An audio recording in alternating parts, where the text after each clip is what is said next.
Hello and welcome back to 100% Real with Ruby. Today I have the mama of the muscle nerds, 𝘳𝘦𝘢𝘀, and she is like a walking brain with long hair because Luke is kind of the walking brain with short hair. Short hair and big biceps that he doesn't even train, but somehow just stay stuck in his body. But don't even get me started. Don't even. He can't train his arms. They get too big.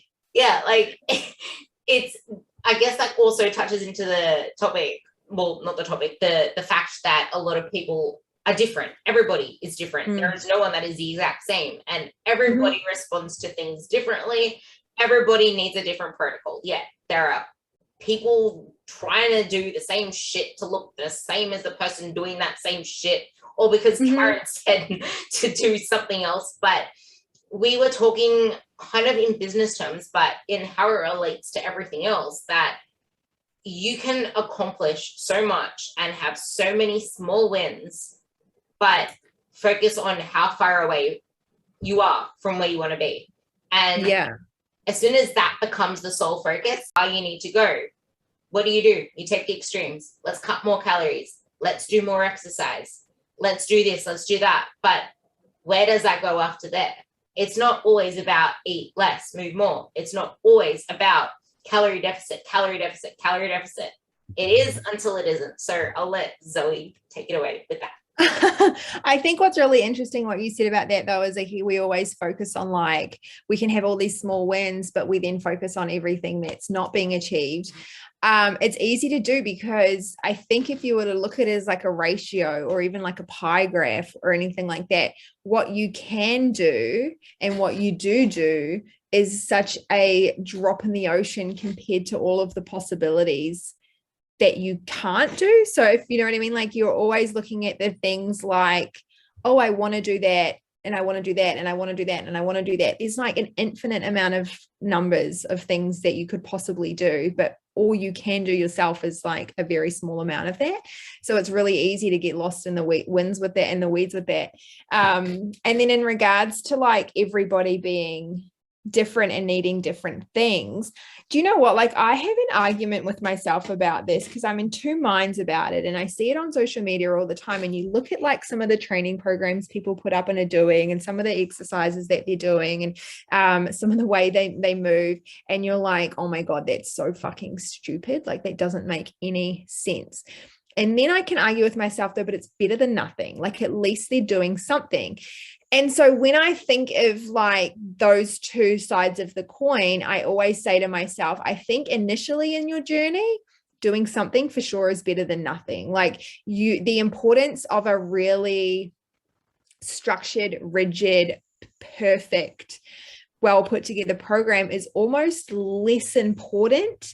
But as they start wanting more specific goals, specific things, as they start coming out of that almost beginner stage, I think that's where the importance of actually your program making sense becomes more needed. So I do have arguments with myself about it sometimes because I'm like, what is it? Is it better than nothing, or should like if you're not going to do it properly, don't do anything at all? I don't agree with that. So I'm just thinking, I'm looking at them and I'm like, man, that's so stupid. Like what they're doing, that makes no sense. And then I think, well, if they're going to do something, what may as well be something smart. But then I'm like, oh, they just don't know. But anyway, and then it's my little rant on that. And then in regards to like where do you go from here? Like if you just add exercise, cut calories, I think that's where the importance of like a really long-term plan comes into. It's like, I know right now what you want to do is like do more exercise, eat less because you really want the results. But you have to think about, okay, once you get those results, where to from there? Or if the results are slower than you think they are or they should be, or if they're not working, like what's your strategy? And that's where like knowledge and education and having like a really good guided coach, a good coach or mentor comes into play. Because yeah, you're right, like it's not just about cutting more calories and adding more and adding more and adding more, because as with everything, there's a point of diminishing returns, and some things have a really large time of when they do have benefit, and it takes a while to get to the point where it starts becoming detrimental. And then some things I have a very narrow range of when they're beneficial, and then they come to the point of diminishing returns quite quickly.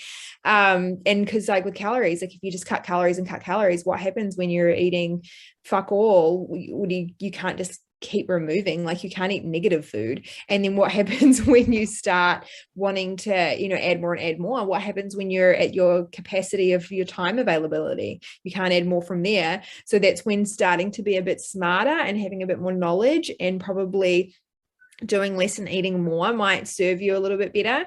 But yeah, and it also, don't look at it through the one goal.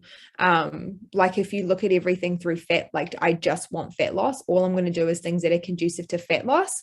Okay, but what happens about your energy levels? What happens about like your mental clarity? What happens about your sleep? Like the tools that you use to get fat loss have an impact on you other than fat loss, and they need to be taken into consideration as well. This kind of ties in perfectly with the last podcast. The last podcast, we touched on the fact that you lose yourself in the process. Like Zoe said about the fact that, yeah, it is better than nothing. You started off with a good intention, but then you become so solely focused on a goal that you lose the whole reason you're trying to achieve that goal. That's why focusing on the way to get there is the most important thing you can do. And you need to, my quote, zoom the fuck out. Like you need to zoom the fuck out. It's not all about fat loss or the scale. There is so much more to that, because you can't just keep losing weight forever. And Zoe knows this very well. Lose the weight of nothing. Yeah, Zoe knows this very well with me. Like I was fine. Like I had good intentions. I wanted to be strong. I wanted to do all these. And you were strong. You were so strong. Oh my goodness. Like back to the initial thing. I was comparing myself to how strong I wasn't when I was already freaking strong. I was comparing myself to how shit I was compared to how much. And that's insane. Like what was your biggest deadlift? 187, but I couldn't. And at what weight? 50 kilos? 56. 56? Like, what the fuck? Do you know what? If you look at that as, so the way you've got like your, I'm going to butcher this because I can't quite remember, but you've got your absolute strength and then relative strength. So absolute strength is like, what is the most someone can lift in the world? And I think who's got is it Thor that's got the record at the moment? He lifted 500 kilos. So absolute strength, that's the winner. Relative strength, that's not even 3 times his body weight. That's not even, and you have to, so relatively speaking, you are stronger than Thor. Can I just touch on this very closely? Like every single one of you listening to this, saying that you're not strong enough, or asking someone what is heavy weight, or I can't lift heavy, that is the exact same thing. It is not about lifting a particular weight, because heavy is not just relative to your body weight. It's relative to you and your past. Like it is heavy compared to doing 20 kilos like you did like a month ago. Like think in terms of relative to you, because this is a journey for you. And that's why you need to zoom the fuck out. And like you mentioned before, it's like we lose the sight of the picture because we're so focused on the puzzle piece that everything else goes to the wayside. And then what happens if your health goes down the shit gutter? Like, how is that going to impact your ability to even burn fat?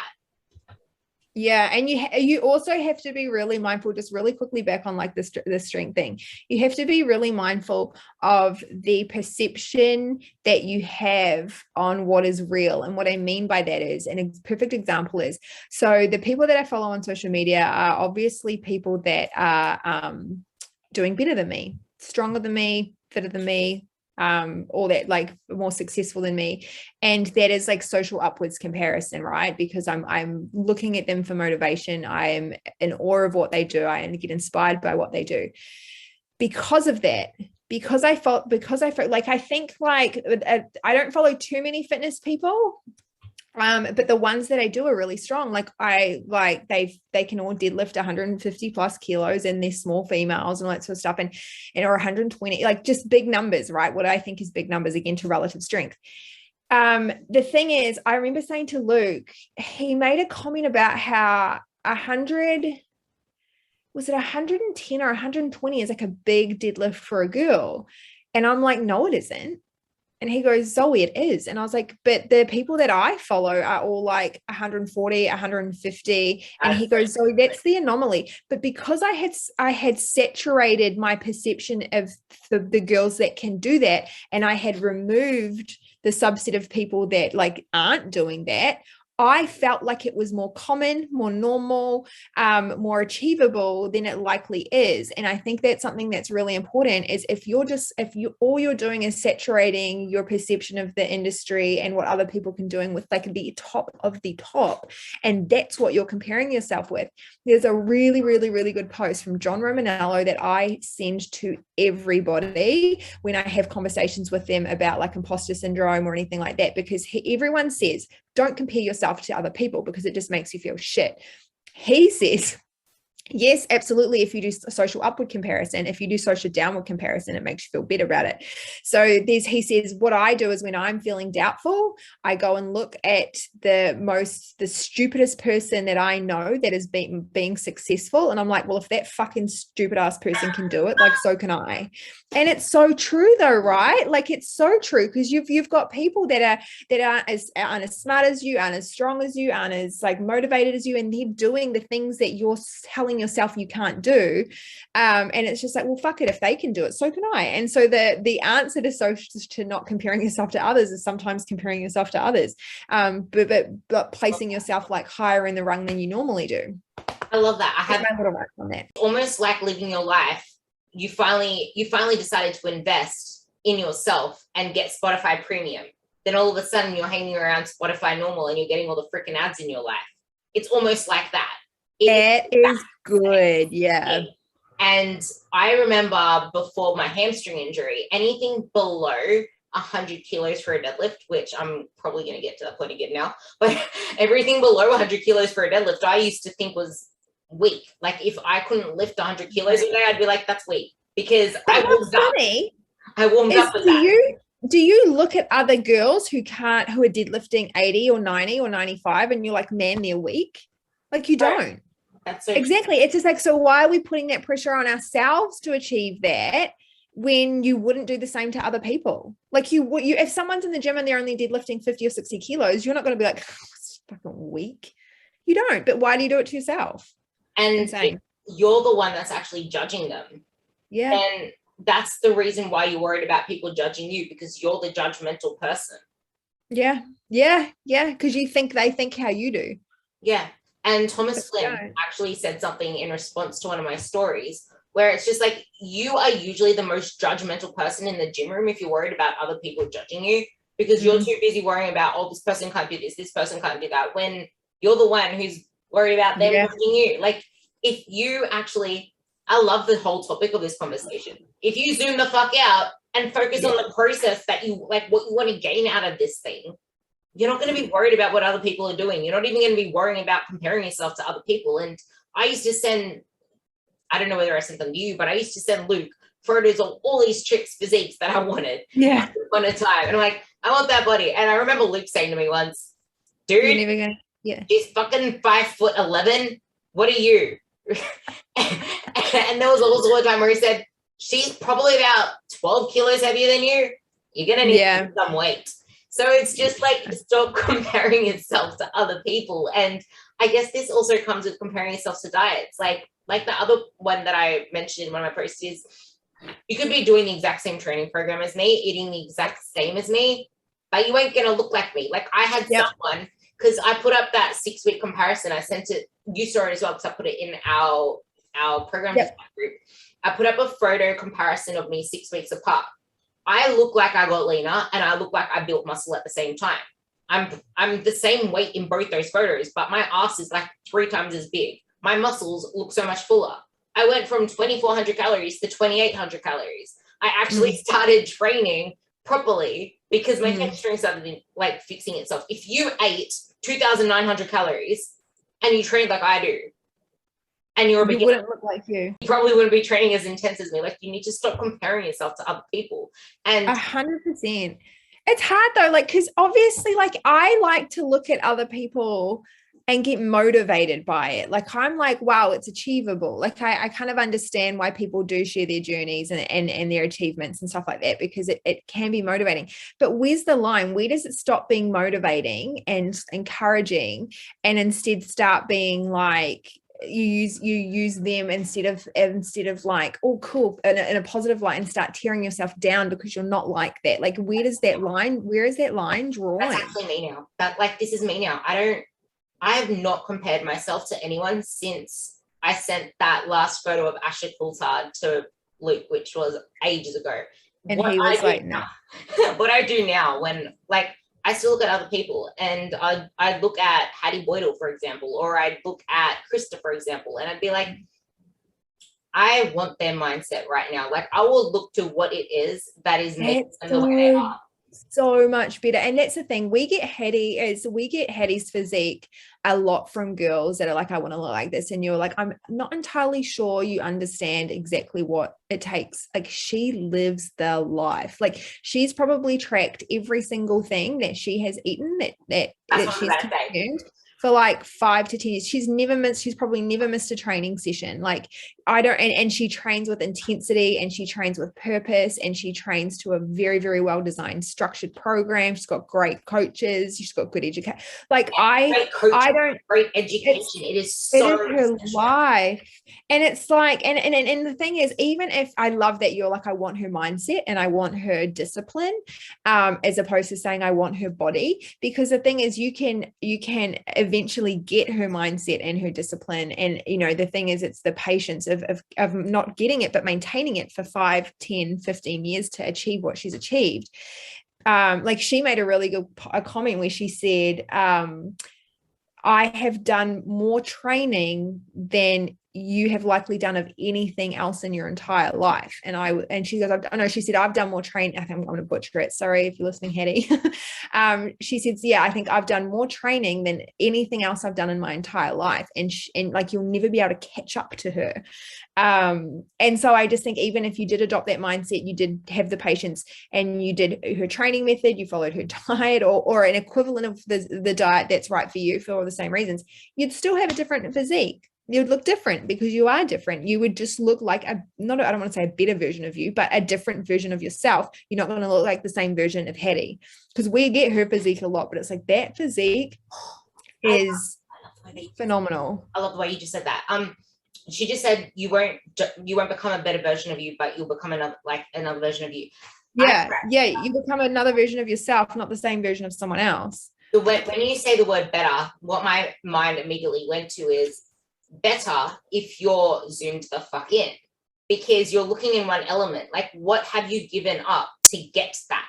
Because if you were trying to get something that, as Zoe has said, is not realistic for you, that you do not have the same lifestyle, you do not have the same history, you're not going to get there. And I was talking to Hattie in a conversation, like, I think it was last month, we were talking, and I asked her what measurements she takes, because when I saw her progress photos, I'm like, I'm going to ask her what type of measurement she gets. Like, I'm asking her what she tracks. Whereas someone would be like, oh, I want that body, I'm jealous, dream body. Oh, I needed to hear that today. And PJ Street put up the most amazing post that I chuckle Luke, and I just send it to my clients, because Luke is very that's perfect. Yeah. It literally says, there comes a point where I needed to hear this today, becomes something that you actually need to implement today. Like, you actually need to put some action to it. Like, you will keep comparing yourself to other people the more that you don't put the work into doing the actions that get you there. And the reason you don't do that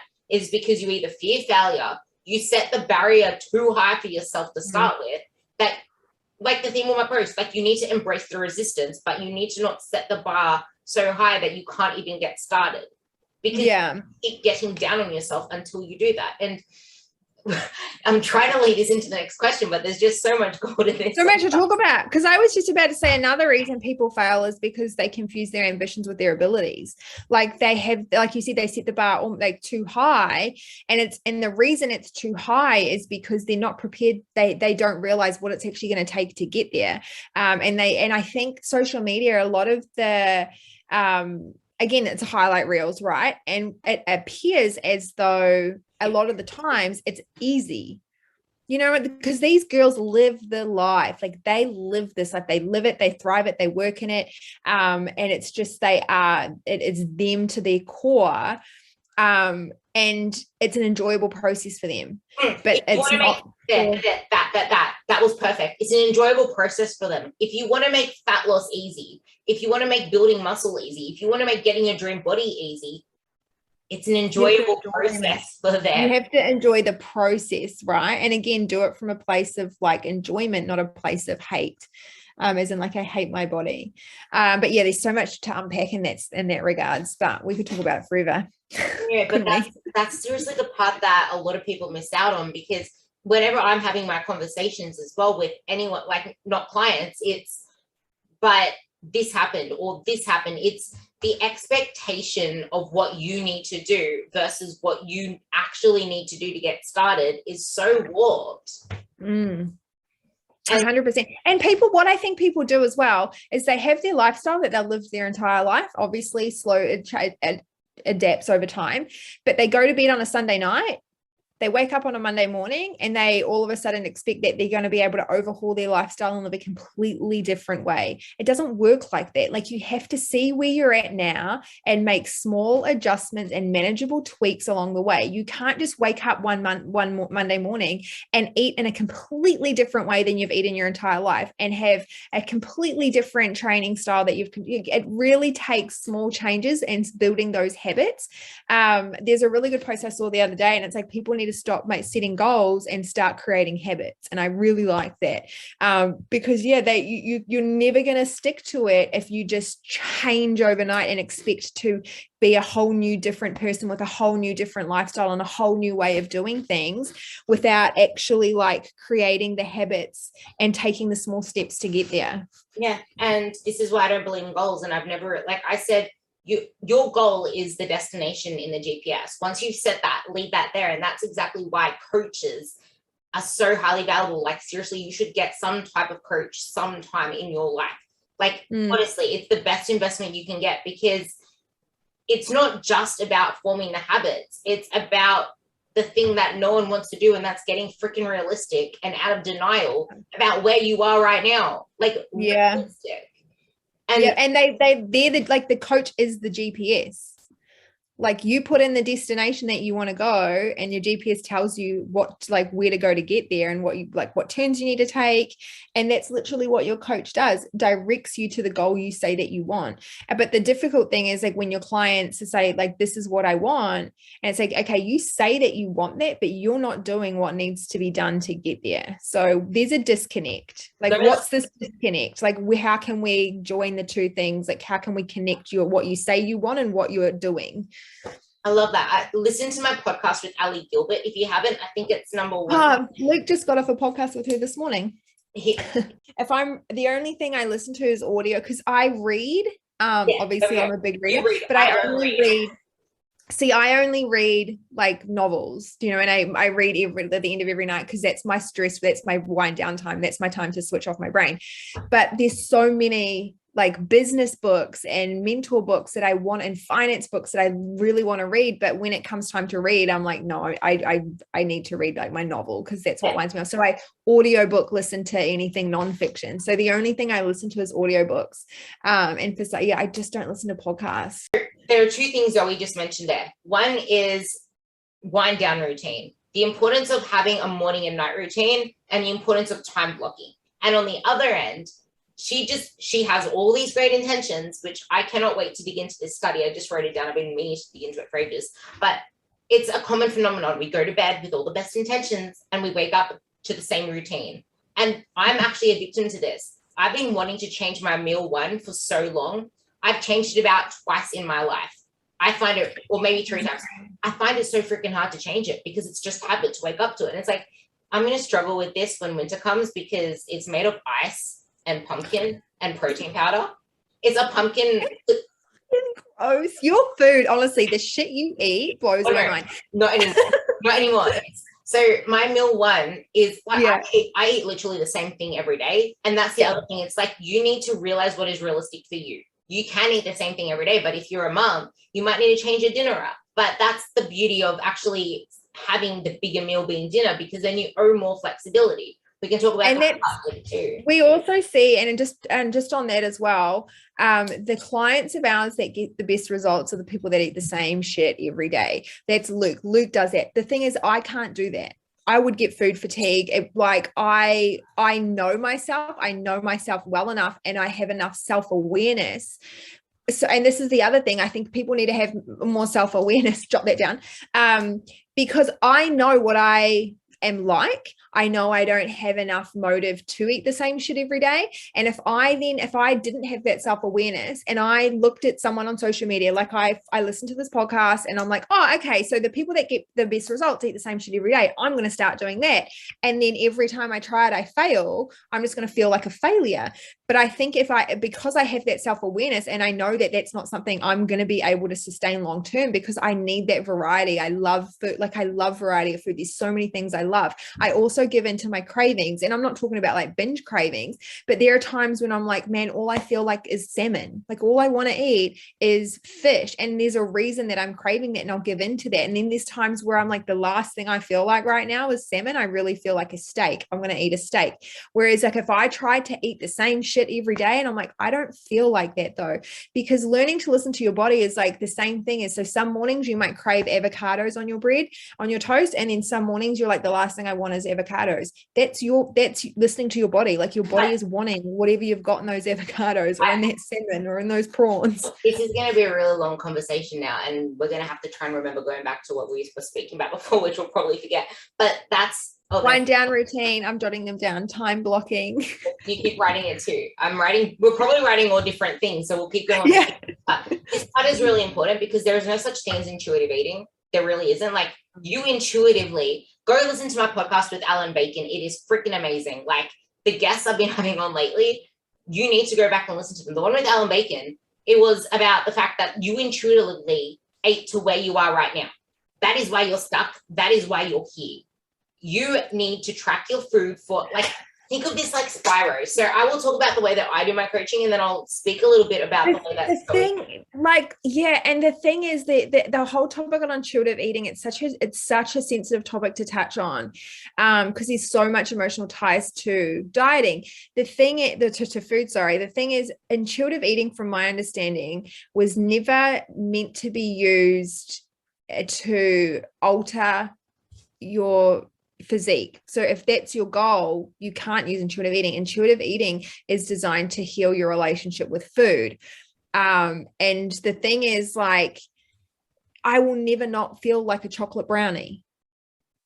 Like, ever. Like, I fucking love them. So if I decided to intuitively eat whatever my body is telling me to eat, it's not going to be good. It's not going to be good for me. But I don't know. I'm so in two minds about this whole intuitive eating thing. Like, I understand the premise of it. And again, though, do you know what? At the end of the day, all it is another tool to be used at the right time with the right person for the right reason. Yeah, it's not. It's lost in semantics. And as like Luke, this is where I was kind of like, I need to always think of Luke watching me every time I post. What would Luke do? Yeah, it's like, and not say something very bipolar. But after, like, in the last 4 months, I'm like, no, I need to actually speak up on what is actually there. I don't care about that, because it literally covers the most of it. Like, there is no such thing as intuitive eating. When it comes to intuitive eating, this day and age, no. If you have dieted in your past, fuck no. Like, I've been through, and I'd heard you mention this in a podcast too, and I was guilty of this as well. I went through freaking anorexia, and I compared that to where I was right now, and that where I was right now was still freaking lean without much body fat. But now I compare it to where I am now, and I actually have food freedom for the fact that I eat the same shit every day. It's not really like, you get food freedom through the best way that suits you, and that doesn't come overnight. Yeah. And it's also, though, it's the same thing with, like, discipline gives you freedom. It does. It's like with your daily structure, and it's, and structure gives you freedom, and it sounds counterintuitive, and it sounds, counteractive, but yeah, discipline and structure give you freedom. And that's another thing, like, just really, and another example of that is, like, everyone wants to work for themselves and be a business owner because they think that it gives you freedom. Fuck, does not give you freedom. It gives you flexibility. And if you don't have discipline with that flexibility, it will fuck you over. By the way, am I allowed to swear? Yeah. I think I've already sweared a few times on here. It's Aussie mate. It's Aussie bro. Yeah. I should have checked prior to. Yeah. But yeah, so I mean, I will go back and listen to that one with Alan Bacon though, because that sounds interesting. And again, you've got people that argue both sides. I sit on the fence with it. I just think at the end of the day, it's a tool to be used with the right person at the right time for the right reason. And it's not for everyone. Counting macros isn't for everyone. Counting calories isn't for everyone. Intuitive eating isn't for everyone. Like you've just got to find what works for you. And therefore that's the danger of trying to copy someone else, what tools they use to get there, because every road can lead to Rome, right? Like if you put in your GPS your destination, like your goal, and there's like a really direct route, that's often going to be the hardest route for when it comes to like fat loss and physique changes, because that will have to be the strictest. The most direct route is often the strictest. You can also go around on a detour, you can go longer routes, you can stop, and you can, and those detours and those pauses to stop and watch the scenery and everything, that's like your birthdays, your celebrations, your little bit of flexibility. It's just going to take you longer to get there. So you just have to find what works for you, and not try and copy what worked for someone else. Want to know what's really funny though? Literally everything you just said is what I said word for word pretty much in the podcast I got off this morning. So we were talking about taking the long path or the short path, and it's like you want to take the long path, but then we were talking about zooming out and focusing on all the health stuff, the feeling stuff. You still make that process, but on the road to the long path, you forget there's even a fucking path there because you're too busy looking at all the surroundings, and then you say, I literally said this, and then you want to stop off here, and then you want to go visit. Forget your destination. This is the thing, like you hear me and her saying the same thing. This is how important it is, and this is the stuff that's not spoken about by coaches that just want either a paycheck or that just care about a before and after, because you are not a before and after. I don't know where I got this from Luke, but I say it all the time. You do not drop dead after the after photo, so it's never an after photo, it's a during. Before and during. Yeah, that's good. And the thing is, it's not even a before photo, it's where you came to us at. It's like a starting point of wherever you are at now, and there's a history there, so everyone's before is different. And I really need to get Luke on to talk about the like, there's so much fear around sometimes cutting calories really low, but there's a lot of other stuff around that as well. This is where a coach comes in, and that's what I wanted to speak about. The value of coaching in using the right tools from the toolbox. And like, I have a client who it took about this, you're gonna talk on this one as well, because you spoke about this in one of the posts. I copy pasted it. So he's been with me he's my only health related client, and he joined up for the premise of lowering his blood pressure, lowering his cholesterol, doing all this stuff. That was his premise, because I helped one of my diabetes clients manage her insulin so much better, and then she got her husband on board. But we didn't know what to do, because he wasn't tracking his food, he was eating whatever. And then it finally took him to come to me saying, what can I can't, like, I'm finding it hard to track, blah, blah, blah. So what are we doing? Every single day, every meal, everything that goes in his mouth is a photo in my photo. Like, we have the tools, the good coaches have the tools, and they're willing to work with you. And I want to go back to the tracking and the intuitive eating thing, because that part is really important. Like, you intuitively ate to where you are now, and there's two ways I want to go with this that you can actually take this. Is the first part is your body, scientifically, like biologically, scientifically, mentally, socially, like psychologically, everything. Your body runs off a clock. Your circadian rhythm, there's the circadian rhythms in your gut lining as well. Like, everything runs to that clock. You can only move it about 15 minutes at a time to make something stick. I heard that in some neuroscience podcast. But the thing is, your body runs to a clock. The more that you create that structure with your meals, the more that you create that structure with your non-negotiables, with your timing, the more you're going to stick to it. But if you're always giving your food this, that, and the other, I'm pretty sure you eat at pretty regular times most of the time.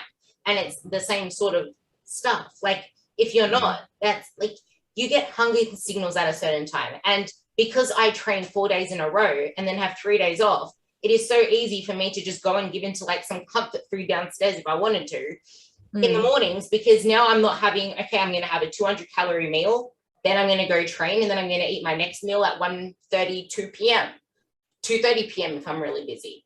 And then I eat all my meals from there, but they're usually around the same time. And it's you create this structure where your body's naturally hungry at that. And I'm not usually hungry in the morning, but I can easily go for something. And because my dinner is like 1,200 calories, and then I have like a 600 calorie thing after that, it's like, you need to find what works for you, but it also depends on how your body responds to that. But I think the whole thing that I'm trying to say there is, you need to work your way up the levels, kind of like Spyro. This is what I want to say. This is what you will like. Because Luke loves video games. Luke is that type of person. Gamify stuff, yeah. So think about it like Spyro. I made this podcast in 2017 about Spyro. So if you wanted to find it, it's back in the archives of 2017. Your diet, your training is like Spyro. You need to earn your badges. You need to earn all these different things, go up against challenges, go against those demons, whatever it is, to earn your badges to get higher. And you need to build up your inventory. You can exchange things, whatever the hell. But you need to first just gain habits, gain momentum. I have a client that's literally just working on a morning and a night routine. No tracking, nothing. Not even exercise right yet. That's going to be next week. But you need to start with where you're at and be okay to not do everything all at once, which is what started the whole conversation. Like, you can't do everything all at once. Yeah, you want to do all these things. Yeah, you want to train like this, train like that. But if you try to do all the things all at once, you end up doing jack shit. You overwhelm yourself, say you can't do it, and then you never even start, and then you're stuck cycling your wheels. Absolutely. And that just goes back to the whole thing I mentioned earlier, right? With like, you go to bed on Sunday night with all these habits and lifestyles and ways you eat.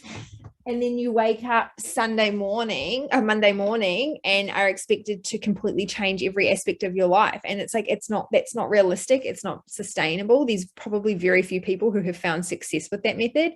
So it's like, okay, let's see where I'm at. And do you know what? When we do this at the gym with our clients, a lot of them are coming to the gym. Some of them come to the gym because they want fat loss, and they come 2 or 3 times a week. And then you say to them, how's your diet? And your diet, they're like, always like, my diet's good. And I was like, well, if it was good, you wouldn't be where you are. And so what we do is, if they ever want to talk to us about nutrition, we set them up with Chronometer, and we say to them, just track everything you eat for the next week or 2. Like, that's all you have to do. Just eat how you normally do, but track it. This serves 2 to 3 purposes. The first purpose is, if they do that, if they're willing to put in the effort to just log what they're eating, then we know that they're serious about wanting some nutritional advice and wanting to implement whatever we give them. The second thing is, we can see exactly what their habits are and how they're eating now. And so we can see with that, we then make our recommendations. So it's like, okay, let's just, swap this out for this and swap this out for this. And maybe you could substitute this for that, because you don't want to overhaul the way they eat. They've obviously got preferences and habits and emotional ties around their food. So don't completely sever all of those. Let's just make some swaps. So it's like, okay, instead of using sour cream on your nachos, maybe you can use some Greek yogurt. And instead of using that much cheese, maybe swap it out for the fat-free cheese or low-fat cheese and use half the amount. And so they can still eat how they like to. It's just making some swaps, and that's building that habit. And then slowly over time, you just make more and more swaps. And it's even like, okay, instead of I don't want you to change anything, and I don't want you to change a thing, but just add a cup of vegetables to every meal. And then you eventually will find that you'll get food displacement, where if you give them stuff that you're adding to, instead of the mentality of diets of just everything has to be taken away and deprived, it's like, let's add stuff, add extra protein and vegetables to every single meal. Eat how you normally do, but add those 2 things. Those are your priorities. And you'll find that they'll eat their priority and not eat as much of what they normally do. So there's so many things you can do to just slowly create those changes. And instead of just like going to bed Sunday morning, Sunday night, waking up Monday morning, and then they're eating food that they don't enjoy, don't like, have never eaten before, because they think that's what they need to do. So yeah, so there's small changes for sure. There's so much stuff that I want to say to that. First of all, I'm just going to read out something, and then I'm going to go on my tangent. Thank you for bringing me to what I actually wanted to talk about before my divergent mind went. So every problem has a solution. But if you don't talk, no one can help you. I'm quoting this from Muscle Nerds, by the way, so just bear with me. And that is a meme, actually. If you're a client, you need to communicate to your coach. Otherwise, they cannot help you relative to what you're struggling on. If you're a gym goer, like, actually, we'll just talk about the client one. Like, we don't know what we don't know.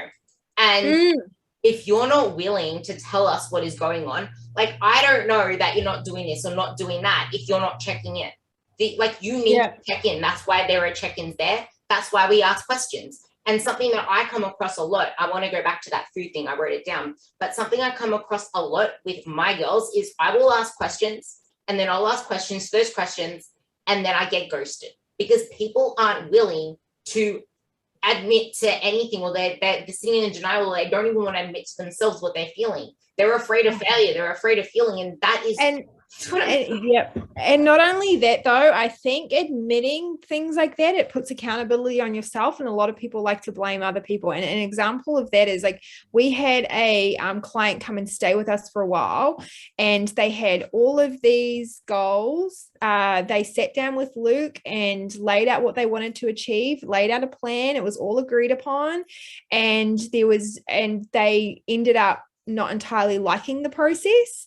They ended up just leaving, and then, like, we never heard from them again. And in their mind, they've now painted us as like the bad people for trying to not hold them accountable to what they said they wanted to do, but, like, you know, making that plan and trying to see if they would stick to it, where all they needed to do was communicate and say, this isn't working for me, or I'm not enjoying this, or can we change the plan?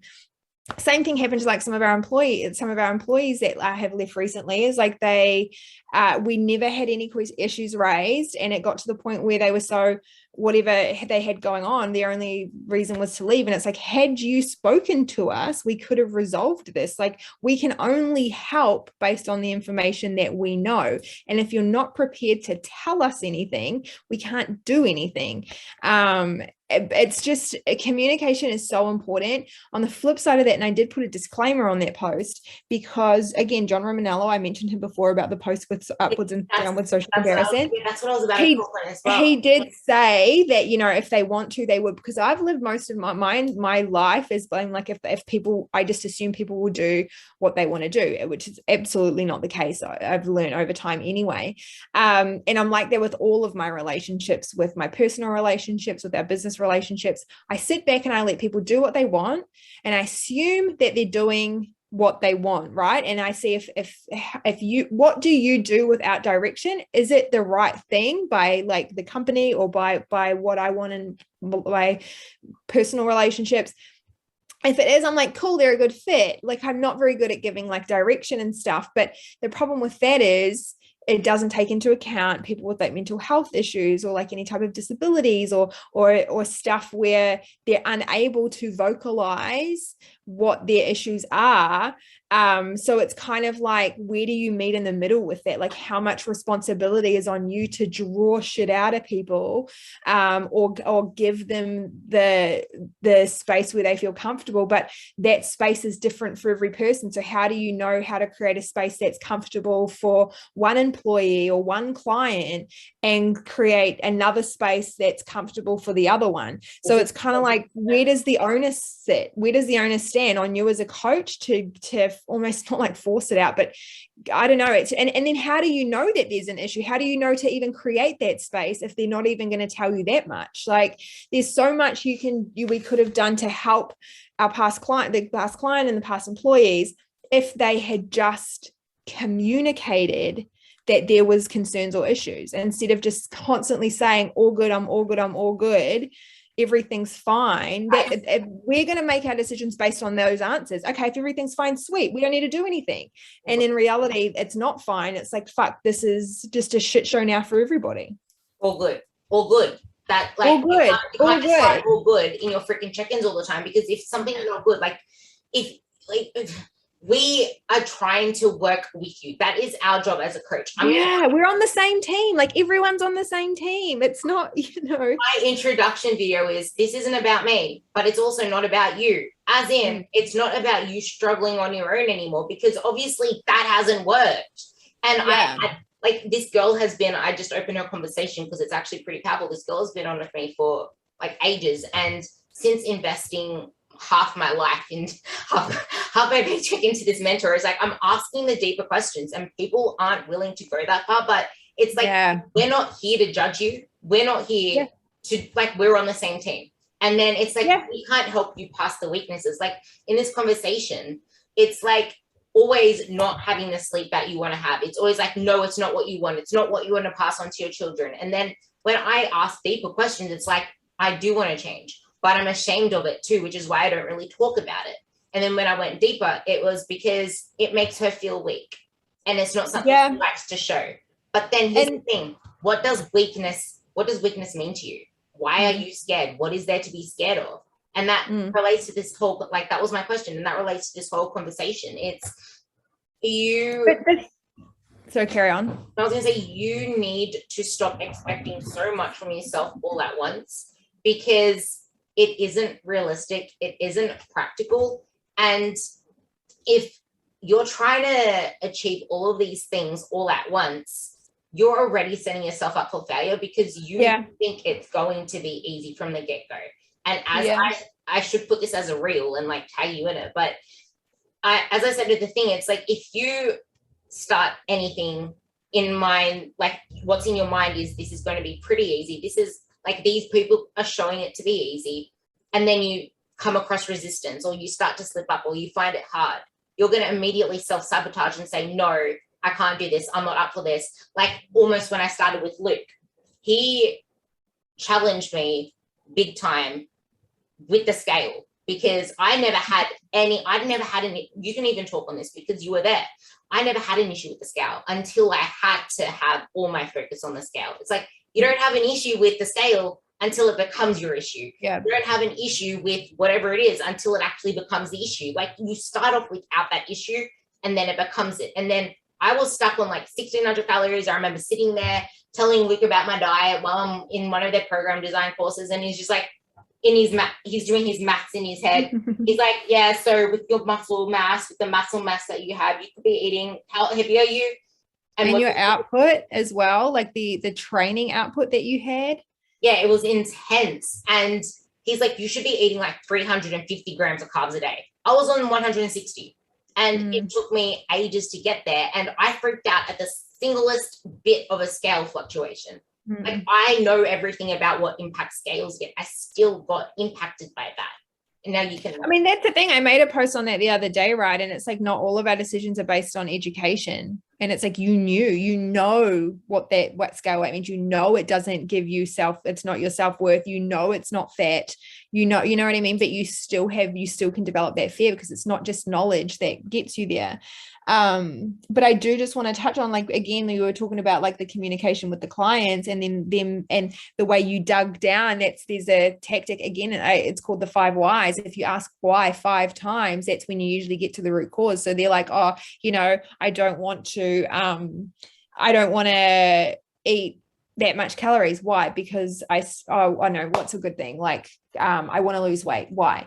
Because I don't like the way I look. Why? And obviously you don't just say why, you can have better conversations, but when you get to like the 5th why, it's usually the true reason. And it's like, I would love to get changed in front of my husband without feeling embarrassed or something like that. But that communication, and I think the reason why a lot of people won't communicate in instances like that, like with the old clients and your clients and like our old employees and stuff like that, it's like, if they did, they have to put some onus on themselves almost. It's like easier to not, and then blame someone else and the other person be the bad picture in the story, and then you walk away feeling like fine. Whereas if you were to acknowledge your own hiccups or say, look, I've got this issue, you have to face something. And some people don't want to do that. It's easier to like put the blame on someone else as to why you didn't achieve what you wanted to, or aren't where you want to be. I think a nice way to put that as well, go listen to episode 187. It's called Take Ownership of Your Life and Priorities, or change won't happen. But at the same, I love how this is all linking together. Like you can see the theme here, like this is important shit. And Zoe and Luke are honestly the best of the best for putting this out there. And I will actually get you to explain on this later as well, because it is so important for people to realize. And it's something that I always fight in my head, the battle of, it is as simple as freaking like doing the simple shit, but it's deeper than that. And it's not just in research papers. And simple doesn't mean easy either. Like I remember I was having a conversation with Hetty, and she said to me, the word just is like dangerous. Like, you just have to follow your calories. You just have to go to the gym.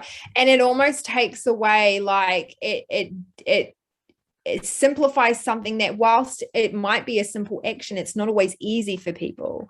On the flip end, hey, the just part. On the flip end, I always put an angry face with my clients whenever they use the word only. I only did this. It's just the same token.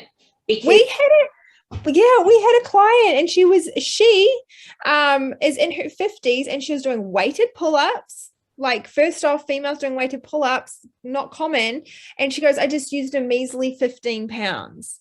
And we were like, not measly. First off, the fact you can do pull-ups, incredible. Weighted pull-ups, incredible. 15 pounds was like more than 10% of your body weight, even more incredible. And they were downplaying it. And it's like, no, don't do that. Like, most 20-year-olds can't do that. I'm going to put a reminder into this to put in like a poll thing for that, because honestly, I don't understand. I do understand because I was there, but I'm so curious to know what comes into your mind when you're saying only to things that you never could have done before, which I think linked into what we said before, where there is so much that we can accomplish, so much we can do, so much amazing stuff, but there is only so much that we can realistically do. And back to what Zoe said before, it's not just about freaking taking ownership. It's about realizing and being okay with the fact that maybe things weren't your fault. But right now, it's your responsibility to take action. Otherwise, things are never going to change. And you can either get sick of being where you're at, like I was, and like I've been talking about recently, with the fact that I was just not seeing a shift in my body. I was sick of my body composition. I was sick of being so food focused. I was sick of all of those bloody things and just like complaining all the time. Like, you get so sick of your own shit that you want to change it. But when is enough enough? When is enough enough? And this is going to link back to the actual first question, the second question I ever had, which you can bring in the other stuff as well. But it's like, when you start with a coach, they're not just there for weight loss. And some people aren't ready for fat loss to start with. Yeah. And it's not what they want to hear. It's a hard thing it's a really difficult situation to navigate as well. It's like someone comes in. I did a podcast last night with Flex Success, and we're talking about like the hypertension course and the blood pressure and stuff. And we're talking about how if someone's got really high blood pressure, the last thing you want to do is do like really heavy straining weight training with them, because that checks your blood pressure up even more. And Dean was like, how do you navigate that? Like, how do you navigate if someone comes in and they're like, all I want to do is like get a stronger squat, or I want to get a really good 5 RM or 1 RM or whatever on a bench or a deadlift or something, and you say to them, no, sorry, because you've got high blood pressure, you are going to have to do aerobic training. Like, how do you navigate that? How do you give them what they need and what they want? They're just going to be like, fuck right off, I'll go somewhere else, because high blood pressure, it's asymptomatic. He's got no problems with it. They don't realize how dangerous it is. So why should they sabotage their goals for something like that? And it's a really hard thing when someone comes to you and they really want fat loss, and you're like, you're not in the right position, not only just like physiologically, but mentally. Like, it's not going to be a healthy thing for you right now. Like, how do you have those conversations, make them understand and make them commit, without just being like, right, fuck off, I'm going to go to another coach who's going to give me what I want, and probably cause some damage along the way. That's what I was going to link it back to. And the thing is, like, I have 3 old clients that have recently just joined up back with me. One of them, she's been with me for quite a couple of months now, but she was with me back in 2018. And in that period of time, she signed up with a comp prep coach. She did a comp prep. She's in her 50s. She came to me she almost quit coaching twice. I did not let her. I am someone that will cheer you on and believe in you even when you don't believe it. And I did not let her leave me, because she was getting in her own head. She was complicating the process, and she was mentally still dieting.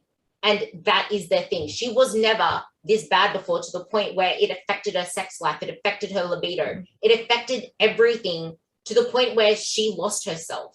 And this is like, you need to be willing to pace yourself and not want it all now, because all the things we spoke about, like actually developing all these tools and becoming like a badass, it doesn't happen overnight. You need to be willing to put in that work. And like the whole levels thing, and because that's what I wanted to talk about after all that, talking about the way that she approaches her clients in the gym with the eating habits, and we'll dig into that a little bit more as well. But it's the same with me, with my clients, except the fact that it depends on what they're willing and what they're able to do. And that's the same with you, comparing yourself to other people and their bodies. It's like, yeah, but what are they doing right now? And what are you willing and able to do about what they're doing right now? And I heard on another podcast, I'll come back to that food thing. I heard on another podcast, they said something like, you can't just wish for someone's body without wishing for everything else that comes with it, which might be, might be all those broken things in their life. I think we had that with you at one point too. Like, I remember you saying, like, we had another client, you're like, oh my God, her ass. Like, I want her ass. And I was like, yeah, but you wouldn't want. So that ends part 1 of this podcast. And part 2 will be up in the next few days. And this is one you will not want to miss. It's been just a conglomerate of amazing takeaways for you to go and think about and to see where they're showing up in your life. So if you like it, reach out, let me know if any of this resonates with you, and I will hear you, see you, you will hear me and Zoe in part 2.